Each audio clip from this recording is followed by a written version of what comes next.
ਪਾਲੀਏ ਗੁਲ ਆਲਮ ਸ਼ਬਦ ਗੁਰੂ ਸਤਿਗੁਰੂ ਸ੍ਰੀ ਗੁਰੂ ਗਰੀਬ ਨਿਵਾਸ ਮੁਜੱਸਮਾ ਆਬੇ ਹਯਾਤ ਸਰਵਰੇ ਕਾਇਨਾਤ ਸਾਹਿਬ ਸ੍ਰੀ ਗੁਰੂ ਗ੍ਰੰਥ ਸਾਹਿਬ ਮਹਾਰਾਜ ਦੀ ਮੁਕੱਦਸ ਗੋਦ ਦੇ ਜੁੜ ਬੈਠੇ ਮੌਜੂਦ ਹਾਜ਼ਰੀਨ, ਆਓ ਸਭ ਤੋਂ ਪਹਿਲਾਂ ਗੁਰਦੇਵ ਪਾਤਸ਼ਾਹ ਦੀ ਬਖਸ਼ਿਸ਼ ਪਵਿੱਤਰ ਫਤਿਹ ਬੁਲੰਦ ਕਰੀਏ। ਕੋਈ ਰਸਨਾ ਵਾਂਝੀ ਨਾ ਰਹੇ।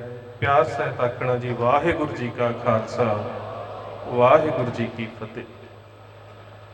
ਛੇਵੇਂ ਪਾਤਸ਼ਾਹ ਸਾਹਿਬ ਗੁਰੂ ਹਰਗੋਬਿੰਦ ਸਾਹਿਬ ਮਹਾਰਾਜ ਦੇ ਪਵਿੱਤਰ ਅਸਥਾਨ, ਜਿਨ੍ਹਾਂ ਦੇ ਬਾਰੇ ਭਾਈ ਸਾਹਿਬ ਭਾਈ ਗੁਰਦਾਸ ਆਪਣੀ ਪਵਿੱਤਰ ਰਚਨਾ ਦੇ ਵਿੱਚ ਇੱਕ ਬੜਾ ਹੀ ਪਿਆਰਾ ਸ਼ਬਦ ਵਰਤੇ ਨੇ। ਪੰਜ ਪਿਆਲੇ ਪੰਜ ਪੀਰ, ਛਠਮ ਪੀਰ ਬੈਠਾ ਗੁਰ ਭਾਰੀ, ਦਲ ਪੰਜਨ ਗੁਰ ਸੂਰਮਾ, ਵੱਡ ਜੋਧਾ ਬਹੁ ਪਰ ਉਪਕਾਰੀ। ਛੇਵੇਂ ਪਾਤਸ਼ਾਹ ਦੇ ਅਸਥਾਨ ਦੇ ਉੱਪਰ ਹਾਂ ਪ੍ਰਬੰਧਕ ਸਾਹਿਬਾਨ ਦੇ ਵੱਲੋਂ ਬੇਸ਼ੱਕ ਹੁਕਮ ਕੀਤਾ ਗਿਆ ਸੀ ਕਿ ਮੌਜੂਦਾ ਸਮੇਂ ਦੇ ਉੱਪਰ ਜਿਹੜੀਆਂ ਕੁਰੀਤੀਆਂ ਨੇ ਉਹਨਾਂ ਦੇ ਬਾਰੇ ਵਿਖਿਆਨ ਤੁਹਾਡੇ ਨਾਲ ਸਾਂਝਾ ਕਰਨਾ ਹੈ, ਪਰ ਮੈਂ ਕੋਸ਼ਿਸ਼ ਕਰੂੰਗਾ ਕਿ ਛੇਵੇਂ ਪਾਤਸ਼ਾਹ ਗੁਰੂ ਹਰਗੋਬਿੰਦ ਸਾਹਿਬ ਮਹਾਰਾਜ ਦੇ ਜੀਵਨ ਦੀ ਇੱਕ ਘਟਨਾ ਤੋਂ ਸ਼ੁਰੂ ਕਰਾਂ। ਸਮਾਪਤੀ ਵੀ ਫਿਰ ਉਸੇ ਪ੍ਰਕਰਣ ਨੂੰ ਗੁਰੂ ਸਾਹਿਬ ਦੇ ਜੀਵਨ ਦੀ ਇੱਕ ਪਵਿੱਤਰ ਘਟਨਾ ਦੇ ਨਾਲ ਹੀ ਕਰੂੰਗਾ, ਔਰ ਉਸ ਦੇ ਵਿੱਚ ਕੋਸ਼ਿਸ਼ ਕਰਾਂਗੇ ਕਿ ਅੱਜ ਦੇ ਸਮੇਂ ਦੇ ਵਿੱਚ ਗੁਰੂ ਸਾਹਿਬ ਨੇ ਕੈਸਾ ਸਮਾਜ ਸਿਰਜਣ ਦੇ ਵਾਸਤੇ ਸਾਨੂੰ ਅਬਚਲ ਨਗਰ ਦਾ, ਹਲੇਮੀ ਰਾਜ ਦਾ, ਬੇਗਮਪੁਰੇ ਦਾ ਸੰਕਲਪ ਦਿੱਤਾ ਸੀ, ਔਰ ਅੱਜ ਅਸੀਂ ਕਿਹੋ ਜਿਹੇ ਸਮਾਜ ਦੇ ਵਿੱਚ ਰਹਿ ਰਹੇ ਹਾਂ ਤੇ ਸਾਡੇ ਆਲੇ ਦੁਆਲੇ ਕਿਵੇਂ ਦੇ ਵਰਤਾਰੇ ਜਿਹੜੇ ਨੇ ਉਹ ਵਾਪਰ ਰਹੇ ਨੇ। ਗੁਰੂ ਨਾਨਕ ਦੇਵ ਮਹਾਰਾਜ ਨੇ ਸਰੀਰ ਔਰ ਜ਼ਮੀਰ, ਇਹਦੇ ਬਾਰੇ ਸਾਡੇ ਸਾਹਮਣੇ ਇੱਕ ਬੜਾ ਵਿਲੱਖਣ ਰੂਪ ਜਿਹੜਾ ਉਹ ਸਿਰਜ ਕੇ ਰੱਖ ਦਿੱਤਾ ਹੈ। ਜੇ ਜੀਵੇ ਪਤ ਲੱਥੀ ਜਾਏ, ਸਭ ਹਰਾਮ ਜੇਤਾ ਕਿਛ ਖਾਹੇ। ਜ਼ਮੀਰ ਨਾ ਜਿਉਂਦੀ ਹੋਵੇ ਤੇ ਸਰੀਰ ਦੇ ਜਿਉਂਦੇ ਰਹਿਣ ਦਾ ਕੋਈ ਮਤਲਬ ਨਹੀਂ ਰਹਿ ਜਾਂਦਾ, ਤੇ ਜ਼ਮੀਰ ਨੂੰ ਜਿਉਂਦਾ ਰੱਖਦਿਆਂ ਸਰੀਰ ਸੰਸਾਰ ਤੋਂ ਚਲਾ ਵੀ ਜਾਵੇ ਤੇ ਉਹਨੂੰ ਫਿਰ ਸ਼ਹਾਦਤ ਦੇ ਨਾਮ ਦੇ ਨਾਲ ਪ੍ਰਭਾਸ਼ਿਤ ਕੀਤਾ ਜਾਂਦਾ। ਛੇਵੇਂ ਪਾਤਸ਼ਾਹ ਗੁਰੂ ਹਰਗੋਬਿੰਦ ਸਾਹਿਬ ਨੂੰ ਸਰੀਰਕ ਤੌਰ ਤੇ ਖਤਮ ਕਰਨ ਦੀਆਂ ਕੋਸ਼ਿਸ਼ਾਂ ਤਾਂ ਬੜੀ ਛੋਟੀ ਆਯੂ ਦੇ ਵਿੱਚ ਸ਼ੁਰੂ ਹੋ ਗਈਆਂ। ਇੱਕ ਕੋਸ਼ਿਸ਼ ਬੜੀ ਵਿਲੱਖਣ ਹੋਈ ਹੈ, ਜਿਹਦੇ ਬਾਰੇ ਅਸੀਂ ਇਤਿਹਾਸ ਦੇ ਵਿੱਚ ਬਹੁਤ ਘੱਟ ਜਾਣਦੇ ਹਾਂ। ਇਹ ਤੇ ਅਸੀਂ ਸਾਰੇ ਜਾਣਦੇ ਹਾਂ ਕਿ ਪੰਚਮ ਪਾਤਸ਼ਾਹ ਗੁਰੂ ਅਰਜਨ ਸਾਹਿਬ ਦੀ ਸ਼ਹਾਦਤ ਹੋਈ।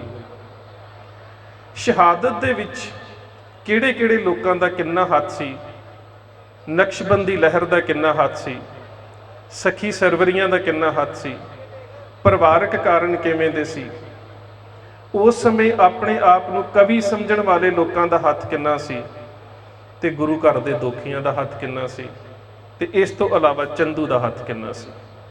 ਇਹ ਸਾਰੇ ਕਾਰਨ ਤੇ ਸਹਿਕਾਰਨ ਜਿਹੜੇ ਨੇ ਅਸੀਂ ਬਹੁਤ ਸਾਰੀਆਂ ਕਿਤਾਬਾਂ ਦੇ ਵਿੱਚ ਪੜ੍ਹ ਚੁੱਕੇ ਹਾਂ।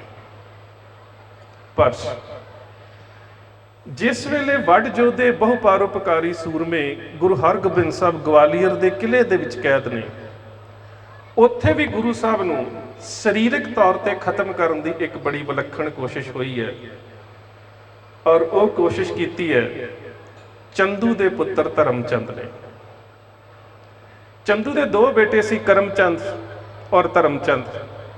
ਕਰਮਚੰਦ ਨੂੰ ਅਸੀਂ ਇਤਿਹਾਸ ਦੇ ਵਿੱਚ ਅਕਸਰ ਪੜ੍ਹਦੇ ਹਾਂ, ਜਿਹੜਾ ਹਰਗੋਬਿੰਦਪੁਰ ਸਾਹਿਬ, ਜਿਸ ਨੂੰ ਉਸ ਵੇਲੇ ਰਹੀਲਾ ਕਿਹਾ ਜਾਂਦਾ ਸੀ, ਉਹਦੀ ਜੰਗ ਦੇ ਵਿੱਚ ਮਾਰਿਆ ਗਿਆ ਸੀ। ਭਗਵਾਨ ਦਾਸ ਘੇਰੜ ਦੇ ਨਾਲ ਮਿਲ ਕੇ ਗੁਰੂ ਸਾਹਿਬ ਦੇ ਉੱਪਰ ਹਮਲਾਵਰ ਹੋ ਕੇ ਆਇਆ ਸੀ।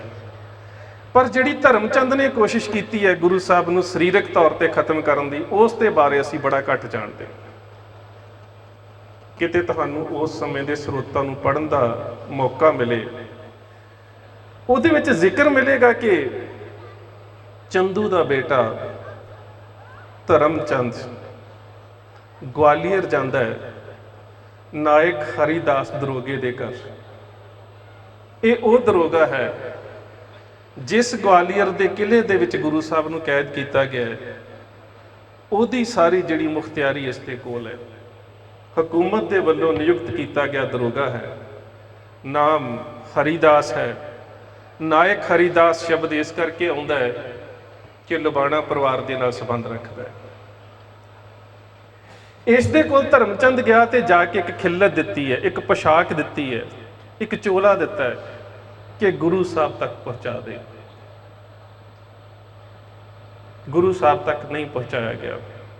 ਕਾਰਨ ਕੀ ਸੀ? ਕਿਉਂਕਿ ਉਹ ਜਿਹੜੀ ਖਿੱਲਤ ਸੀ ਉਸ ਨੂੰ ਕਿਲਰ ਰੋਬ ਕਿਹਾ ਜਾਂਦਾ ਹੈ, ਉਸ ਨੂੰ ਮੌਤ ਦੀ ਖਿੱਲਤ ਕਿਹਾ ਜਾਂਦਾ ਹੈ, ਉਸ ਨੂੰ ਮੌਤ ਦਾ ਪਹਿਰਾਵਾ ਕਿਹਾ ਜਾਂਦਾ ਹੈ। ਤੁਸੀਂ ਜਦੋਂ ਪੰਜਾਬੀ ਸਰੋਤਾਂ ਦੇ ਵਿੱਚ ਪੜ੍ਹੋਗੇ ਤਾਂ ਤੁਸੀਂ ਪੜ੍ਹੋਗੇ ਕਿ ਗੁਰੂ ਸਾਹਿਬ ਨੂੰ ਕਿਲੇ ਦੇ ਵਿੱਚ ਖਤਮ ਕਰਨ ਦੇ ਵਾਸਤੇ ਜ਼ਹਿਰੀਲਾ ਚੋਲਾ ਭੇਜਿਆ ਗਿਆ। ਇਹ ਉਸ ਸਮੇਂ ਦਾ ਇੱਕ ਬਹੁਤ ਵੱਡਾ ਸ਼ੜਯੰਤਰ ਸੀ। ਜਦੋਂ ਤੁਸੀਂ ਪੌਲ ਸਮਿਥ ਨਾਮ ਦਾ ਇੱਕ ਬਹੁਤ ਵੱਡਾ ਲੇਖਕ ਹੈ, ਉਸਨੇ ਇਹਦੇ ਉੱਪਰ ਬਕਾਇਦਾ ਕਿਤਾਬ ਲਿਖੀ ਹੈ। ਦਰਅਸਲ ਸਮੱਸਿਆ ਹੈ, ਮੈਂ ਬਾਰ-ਬਾਰ ਕਈ ਵਾਰੀ ਸਟੇਜਾਂ ਦੇ ਉੱਪਰੋਂ ਕਹਿਣਾ ਹੁੰਦਾ ਹੈ ਕਿ ਅਸੀਂ ਆਪਣੇ ਇਤਿਹਾਸ ਦਾ ਬਹੁ-ਦਿਸ਼ਾਵੀ ਚਿੰਤਨ ਨਹੀਂ ਕੀਤਾ।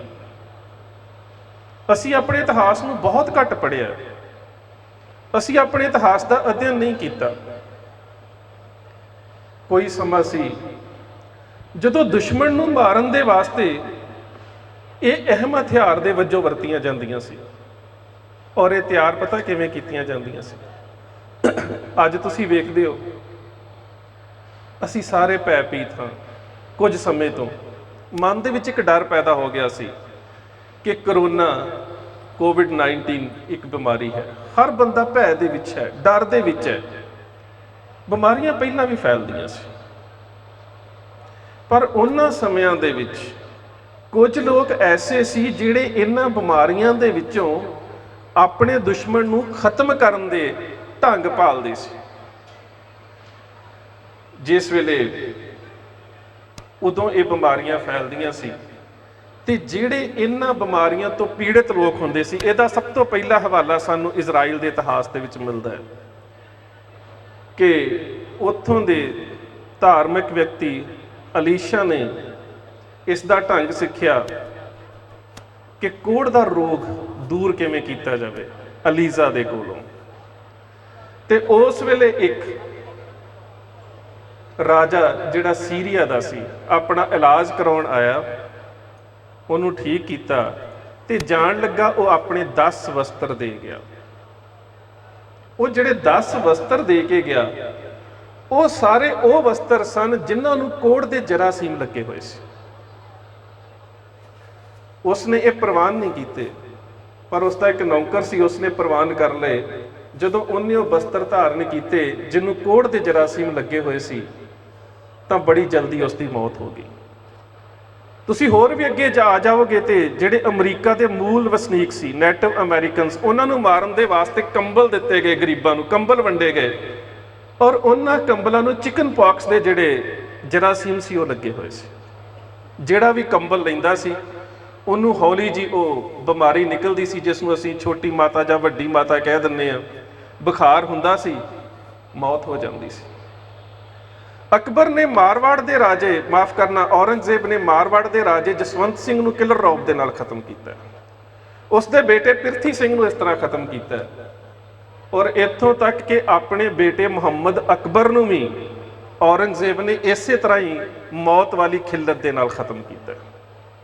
ਹੁਣ ਤੁਸੀਂ ਖਿਆਲ ਕਰੋ ਕਿ ਮਹਾਮਾਰੀ ਫੈਲਦੀ ਸੀ ਉਹਨਾਂ ਸਮਿਆਂ ਦੇ ਵਿੱਚ, ਤੇ ਜਿਹੜੇ ਲੋਕ ਇਸ ਰੋਗ ਤੋਂ ਗ੍ਰਸਤ ਹੁੰਦੇ ਸੀ ਉਹਨਾਂ ਨੂੰ ਉਹ ਪਹਿਲਾਂ ਕੱਪੜੇ ਪਵਾ ਦਿੱਤੇ ਜਾਂਦੇ ਸੀ। ਜਦੋਂ ਉਹਨਾਂ ਕੱਪੜਿਆਂ ਨੂੰ ਜਰਾਸੀਮ ਲੱਗ ਜਾਂਦੇ ਸੀ, ਫਿਰ ਉਹ ਕੱਪੜੇ ਉਤਾਰ ਲਏ ਜਾਂਦੇ ਸੀ ਤੇ ਫਿਰ ਉਹਨਾਂ ਦੀ ਬੜੀ ਕੀਮਤੀ ਪੋਸ਼ਾਕ ਤਿਆਰ ਕੀਤੀ ਜਾਂਦੀ ਸੀ। ਤੇ ਜਿਸ ਵੀ ਦੁਸ਼ਮਣ ਨੂੰ ਸਾਜ਼ਿਸ਼ ਦੇ ਨਾਲ ਮਾਰਨਾ ਹੁੰਦਾ ਸੀ, ਉਸ ਨੂੰ ਦਰਬਾਰ ਦੇ ਵਿੱਚ ਸੱਦ ਕੇ ਉਸ ਨੂੰ ਰੌਬ ਆਫ ਆਨਰ ਕਿਹਾ ਜਾਂਦਾ ਸੀ, ਦਰਬਾਰੀ ਖਿੱਲਤ ਕਿਹਾ ਜਾਂਦਾ ਸੀ। ਉਸ ਨੂੰ ਪਹਿਲਾ ਦਿੱਤੀ ਜਾਂਦੀ ਸੀ, ਦੁਸ਼ਮਣ ਹੌਲੀ ਹੌਲੀ ਖਤਮ ਹੋ ਜਾਂਦਾ ਸੀ। ਗੁਰੂ ਸਾਹਿਬ ਨੂੰ ਖਤਮ ਕਰਨ ਦੇ ਵਾਸਤੇ ਚੰਦੂ ਦਾ ਬੇਟਾ ਧਰਮਚੰਦ ਜਿਹੜਾ ਹੈ, ਉਹ ਗਵਾਲੀਅਰ ਦੇ ਕਿਲੇ ਦੇ ਦਰੋਗੇ ਦੇ ਕੋਲ ਉਹ ਖਿੱਲਤ ਲੈ ਕੇ ਪਹੁੰਚਿਆ। ਪਰ ਹਰੀਦਾਸ ਇੰਨਾ ਸਿਆਣਾ ਸੀ, ਉਸ ਦੀ ਚਾਲ ਨੂੰ ਸਮਝ ਗਿਆ। ਉਸਨੇ ਗੁਰੂ ਸਾਹਿਬ ਨੂੰ ਉਹ ਖਿੱਲਤ ਉਹ ਚੋਲਾ ਭੇਟਾ ਨਹੀਂ ਕੀਤਾ, ਉਸ ਨੂੰ ਕਿਤੇ ਬਰਬਾਦ ਕਰ ਦਿੱਤਾ, ਸੁੱਟ ਦਿੱਤਾ। ਸੋ ਮੇਰਾ ਕਹਿਣ ਤੋਂ ਮਤਲਬ ਸੀ, ਇਹ ਮੈਂ ਗੱਲ ਇੱਥੋਂ ਸ਼ੁਰੂ ਕੀਤੀ ਹੈ ਕਿ ਜਦੋਂ ਦੁਨੀਆ ਦੇ ਵਿੱਚ ਜ਼ਮੀਰਾਂ ਨੂੰ ਜਗਾਉਣ ਵਾਲੇ ਰਹਿਬਰ ਹੁੰਦੇ ਨੇ ਤੇ ਸਰੀਰਾਂ ਨੂੰ ਖਤਮ ਕਰਨ ਦੀਆਂ ਕੋਸ਼ਿਸ਼ਾਂ ਅਕਸਰ ਹੁੰਦੀਆਂ ਨੇ।